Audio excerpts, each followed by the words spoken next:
j'ai l'impression qu'il y a très peu de films qui ont questionné les satellites de l'extrême de du alors quand on dit l'extrême droite, généralement, on pense au Front national, puis bon, après il y a Rassemblement national, même si c'est un peu la même Mmh. chose.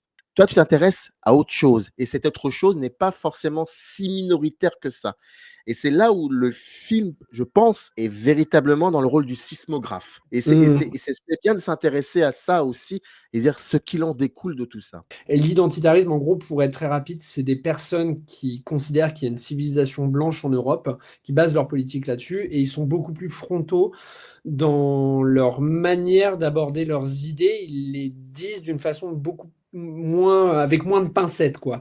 On va dire. Ils sont beaucoup plus dans l'agressivité, le rentre-dedans, et surtout dans l'action concrète. La génération identitaire était basée sur le coût de communication, et c'est quelque chose dont j'ai voulu parler en fait dès le scénario d'un roman national. Mais effectivement, le film en fait se décale un peu des partis hégémoniques d'extrême droite.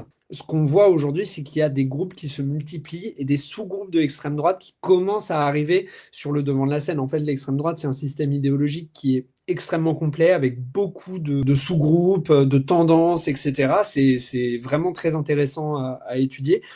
Mais aujourd'hui, en fait, on peut les découvrir beaucoup plus facilement, tous ces sous-groupes. Et donc, Barra National, voilà, il a quelque chose d'assez particulier. Et surtout, dans le film, on voit que ce groupe est en pleine mutation.